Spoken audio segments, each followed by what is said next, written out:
ஐயா, அதிகமா மேக்கப் போடுற பொண்ணும் அதிக நாள் டீ கடையில தொங்குற பண்ணு எங்கேயாவது நல்லா இருக்குமாயா? உடம்புல சுகர் இருந்தாலும் டேஞ்சர், மனசுல ஃபிகர் இருந்தாலும் டேஞ்சர். எந்த ஃபிகரு பொண்ணு? எந்த ஃபிகரு? இப்ப கணக்கு பொண்ணு அது கூட ஃபிகர் தான். இது கணக்கு பண்ற ஃபிகர் இல்லையா? கணக்கு பண்ற ஃபிகர், கணக்கு போடுற ஃபிகர்ல கணக்கு போடுற ஃபிகர் இல்லையா, கணக்கு பண்ணுற ஃபிகர். ஓகே.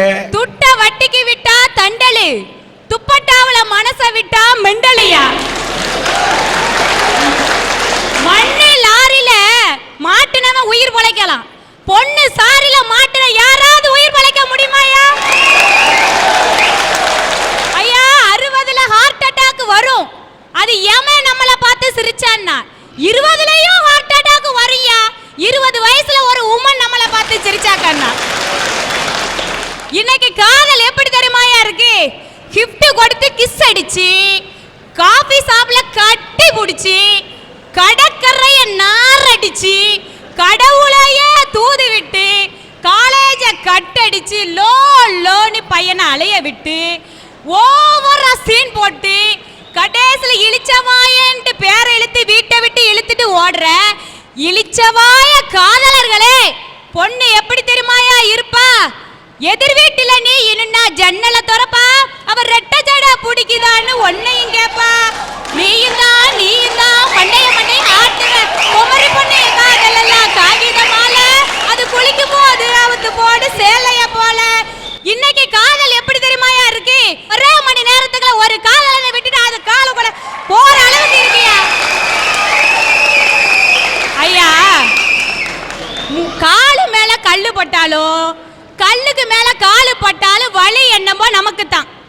அதே மாதிரி ஒரு பொண்ணு ஒரு ஆணை லவ் பண்ணாலும், ஒரு ஆம்பளை ஒரு பொண்ணை லவ் பண்ணாலும், ஆப்புங்கிறது கடைசில ஆம்பளைக்கு தாயா.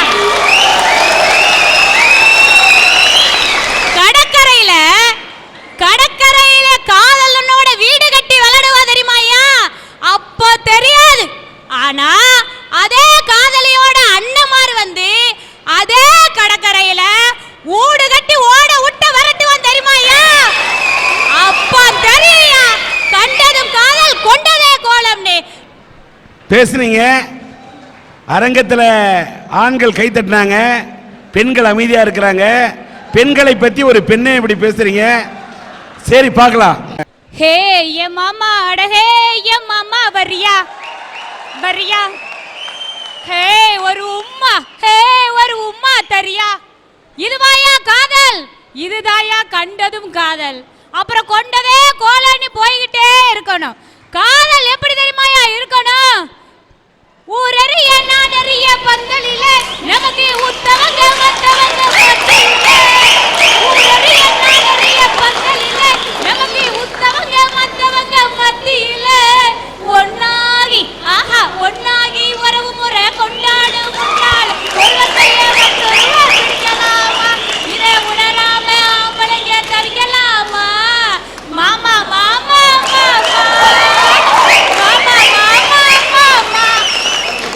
இதாயா காதல். சார் ஒரு நிமிஷம் சார். அந்த அம்மா சொல்லுது, அவங்க அம்மாட்ட வந்து தாய் தப்பனோட பெர்மிஷனை வாங்கி கல்யாணம் பண்ணுங்கன்னு சொல்லுது. நான் இப்போ அவளை லவ் பண்ணுறேன். அவங்க அம்மாட்ட வந்து பேசி கல்யாணத்தை முடிஞ்சா முடிச்சுக்கிறேன். விடுவாங்களையா? எந்த வீட்லையாவது தாய் தப்பேன் நம்ம உள்ள காதலிக்குதே, நம்மகிட்ட சொல்லிட்டு தானே காதலிக்கிறேன், கெட்டுவோம் எந்த தாய் தப்பனும் நினைக்கிறான் ஐயா? சும்மா பேசிக்கிட்டு இருக்கியாமா? படிக்கிற வயசுல நீ காதல் கீதல்னு போலாமா? ஏன் நீ ரேங்கார்ட்ல ஃபர்ஸ்ட் ரேங்க் எடுக்கும் போது உன்னை பாராட்டுற அம்மா, நீ வளர்ந்து வரும்போது பையனுக்கு இந்த Dress போட்டா நல்லா இருக்குமே, அந்த Dress போட்டா நல்லா இருக்குமேன்னு பாராட்டுற அம்மா, நீ வளர்ந்து வரும்போது நம்ம பையனுக்கு இந்த பொண்ணை பார்த்து கல்யாணம் பண்ணி வச்சா நல்லா இருக்கும்னு நினைப்பாங்க தானே? அந்த எண்ணத்தை நீ ஏன்டா வீணாக்கிக்கிட்டு இருக்க? ஐயா, இன்னைக்கு காதல் எப்படியா இருக்கு? காதலை பாத்தீங்கன்னா ஒரே ஒரு வாரம் தாயா இன்னைக்கு காதல் இருக்கு.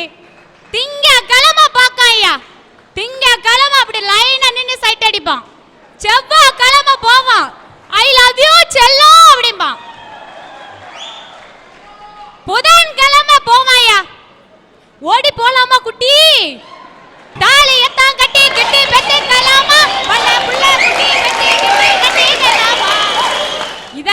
கண்டதும் காதல் கொண்டது கோலம்.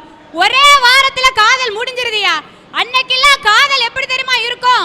காதல் வந்து புனிதமா கருதப்பட்டுச்சு. இப்போ ஒரு பொண்ணு ஒரு பையனை பார்க்கான்னா அந்த பொண்ணு அந்த பையனை வந்து பார்க்க மாட்டா. அவன் பார்க்குற நேரத்தில் அப்படியே காலால கீழே கோலம் போடுவா. ஆனா இன்னைக்கு நிறைய பெண்களுக்கு கையாலேயே கோலம் போட தெரியல. ஆனா அதை தான் ஒரு கவிஞன் அழகா சொல்லுவான். உன்னை நான் பார்க்கும் போது மண்ணை நீ பார்க்கின்றாயே, விண்ணை நான் பார்க்கும் போது என்னை நீ பார்க்கின்றாயே, நேரிலே வந்தால் என்ன நிலவன தேய்ந்தா போகும், புன்னகை புரிந்தால் என்ன பூமுகம் மலர்ந்தால் போதும்னு காதல் இருந்துச்சு ஐயா. அதே பொம்பளை தான் சொன்னா, சொல்லத்தான் நினைக்கிறேன் சொல்லாமல் தவிக்கிறேன் காதல் சுகமானது.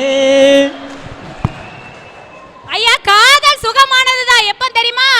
கருவற குப்பை தொட்டி ஆகாம இருக்க தட்டிய காதல் சுகமானதுதான் ஐயா. ஆனா இன்னைக்கு பொண்ணுங்க எப்படியா இருக்காங்க? அந்த காலத்து பொம்பளை சேலை கட்டிட்டு வந்தா, தாவாணி போட்டு வந்தா. எக்கா நீ சுடிதார் போட்டு வந்திருக்க ஐயா. சுடிதார் இன்னைக்கு தேசிய பாதுகாப்பு உடையா. நான் ஏன் சொல்றேன்னா, மகாபாரதத்துல பாஞ்சாலி சேலை கட்டியிருந்தா. சேலை கட்டியிருந்ததுனால துச்சாதனர் தூயில உறிஞ்சாரு. அதே மாதிரி அந்த நேரத்துல பாஞ்சாலி சேலை கட்டுறதுக்கு பதிலா என்ன மாதிரி ஒரு சுடிதார் போட்டு தான் வச்சுக்கோங்களேன், அந்த துச்சாதனால என்னத்தை கிழிக்க முடியும் ஐயா. அது ராமாயணத்துல பாத்தீங்கன்னா ராவணன் வந்து சீதையை கடத்திட்டு போனாரு. அது ஒரு ஆம்பளை ஒரு பொம்பளைய கடத்திட்டு போனார். அதே மாதிரி சினிமாவுல பாத்துக்கிட்டீங்கன்னா வில்ல வந்து கதாநாயகியை கடத்திட்டு போவாங்க.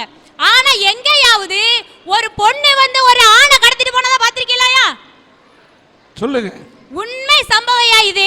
உடன்குடி பக்கத்துல ரெண்டு பொண்ணுங்க ஒரு டிரைவரை மாறி மாறி மாறி மாறி மாறி மாறி லவ் பண்ணாங்க. லவ் பண்ணி ஒருத்தி லவ் பண்ற மேட்டர் இன்னொருத்திக்கு தெரிஞ்சு போச்சு. தெரிஞ்சு போச்சு உடனே அவன் கொஞ்சம் வசதி படைச்சவ என்ன செஞ்சா, நேரா போனா ஒரு 1000 ரூபாய் 2 வில்லன்களுக்கு கொடுத்தா. அந்த வில்லன் அந்த டிரைவரை கடத்திட்டு போயிட்டார். அந்த டிரைவரை கடத்திட்டு போய் அந்த பொண்ணு கூட குடும்பம் நடத்த ஆரம்பிச்சிட்டான். இங்க பாத்தீங்கன்னா போலீஸ் ஸ்டேஷன்ல போய் பாத்தீங்கன்னா ஒரு பொண்ணு என் புருஷனை காங்கல, எனக்கு 3 குழந்தைங்க இருக்கையா, என் புருஷன் மினி பஸ் டிரைவர் அப்படிங்க. ஐயா காதல் அப்படின்னு நம்ம சொன்ன உடனே எடுத்துக்காட்டுக்கு யாரை சொல்றோம்? ஒன்னே ஷாஜஹான் மும்தாஜை சொல்லுவோம், லைலா மஜ்னுவை சொல்லுவோம், அம்பிகாவதி அமராவதியை சொல்லுவோம், தேவதாஸ் பார்வதியை சொல்லுவோம். காதலுக்கு இன்னைக்கு எடுத்துக்காட்டுன்னு கேட்கும் போதெல்லாம் அன்னைக்கு காதலை மட்டுமே எடுத்துக்காட்டா சொல்ற நாம இன்னைக்கு காதலை ஏன் எடுத்துக்காட்டா சொல்ல மாட்டோம்?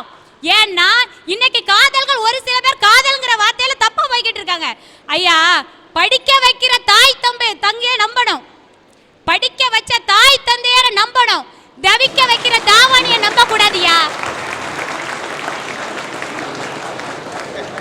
ஐயா கல்யாணத்துக்கு வயசு கவர்மெண்ட் உதிச்சிருக்கு. அதாவது பெண்களுக்கு 18 வயசு பூர்த்தியாகும், ஆண்களுக்கு 21 வயசு வரணும், அப்பந்தான் கல்யாணம் முடிக்கணும் அப்படின்னு கவர்மெண்டே ஒரு வயசு நிர்ணயிச்சிருக்கு. அதே மாதிரி என்னைக்கு காதல் வரணும்னா ஒரு ஆண்மகனுக்கு 20 வயசு, ஒரு பொண்ணுக்கு 18 வயசு வரணும் அப்படின்னு என்னைக்கு ஒரு சட்டம் கொண்டு வராங்களோ அன்னைக்கு தான் நம்ம நாட்டில் கண்டதே காதல் கொண்டதே கோலம் நீ மாறாம நல்ல காதல்கள் சரித்திர புகழ் படைக்கும் என்று கூறி வாய்ப்புக்கு நன்றி ஐயா.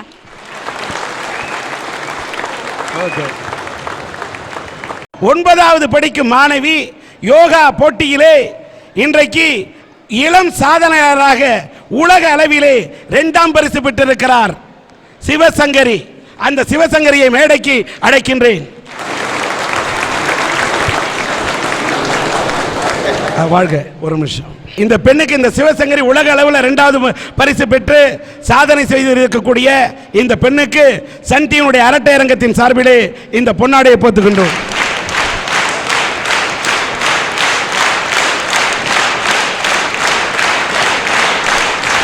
பாருங்க, மேடையில் எனக்கு போட்டு விட்டார்கள் பொன்னாடை. பொன்னாடை போட்டாலும் அந்த பொண்ணுடைய தன்னார்வத்தை பாருங்கள். ஒரு பானை சொத்துக்கு ஒரு சோறு பதம் என்று சொல்வார்கள். அந்த பதத்தை இந்த மேடையிலே அந்த யோகா வித்தையை நான் இந்த மக்களுக்கு செய்து காட்ட விரும்புகிறேன். எனக்கு சில நிமிட துளிகளை தாருங்கள் என்று அந்த பெண் கேட்கிறார். செய்து காட்டுங்கள். வாழ்க.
ஈன்ற போதும் பெரிதுவக்கும் அன்னை தன் மகன் சான்றோன் என கேட்ட தாய் என்று சொல்வதைப் போல என் தாய் மண்ணிலே பிறந்த ஒரு பெண், தமிழ் மண்ணிலே பிறந்த ஒரு பெண் இந்த முத்து நகரிலே இப்படி முத்தான ஒரு யோகா வித்தையை கற்று 5இல் விளையாதது 50இலே விளையாது.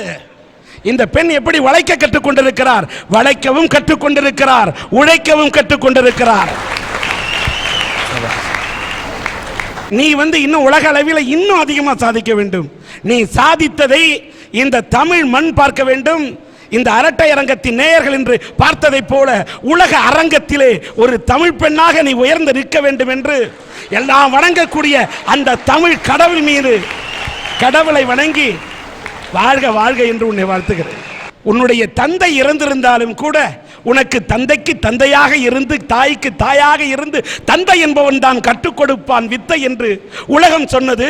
தந்தை மறைந்தாலும் தந்தை கற்றுத்தரும் வித்தையை தாயாக இருந்து நான் உனக்கு கற்றுத்தருகிறேன் என்று சொன்ன அந்த தாயே, உன் தாயை நான் மதிக்கிறேன்.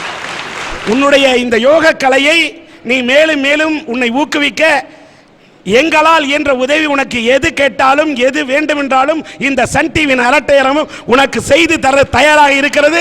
நீ ஆனால் இன்னும் வாழ்க்கையில மேல உயரணும்.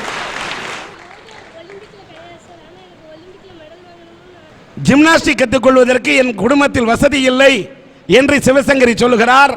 அந்த வசதியை யாராவது ஏற்படுத்தி தந்தால் நான் ஜிம்னாஸ்டிக் வித்தை கற்றுக்கொண்டு உலக அளவிலே நான் மெடல் வாங்குவதற்கு, பதக்கம் வாங்குவதற்கு முயற்சி செய்வேன் என்று சொல்லுகிறார். நிச்சயமாக இந்த கோரிக்கையை அரட்டை அரங்கத்தின் நேயர்களுக்கு முன்னால் நாங்கள் வைக்கின்றோம். இந்த சிவசங்கரிக்கு அவருடைய தாய் நல்ல வித்தையை கற்றுக் கொடுத்திருக்கிறார். ஆனால் துரதிருஷ்டவசமாக இந்த பெண் தன்னுடைய தந்தையாரை இழந்திருக்கின்றார். ஆனால் தந்தையாரை இழந்து தவிக்கக்கூடிய இந்த குடும்பத்துக்கு இந்த பெண் படிக்க வேண்டும் என்பதற்காக அபி எஜுகேஷனல் ட்ரஸ்டின் சார்பாக இவர் இந்த பெண்ணின் படிப்பு செலவுக்காக இவருடைய எஜுகேஷனல் ட்ரஸ்ட் அறக்கட்டளை உதவும் என்று தன்னுடைய மனதார அவர்களுடைய குடும்பத்துக்கு உதவிக்கரம் நீட்ட வந்திருக்கின்றார்.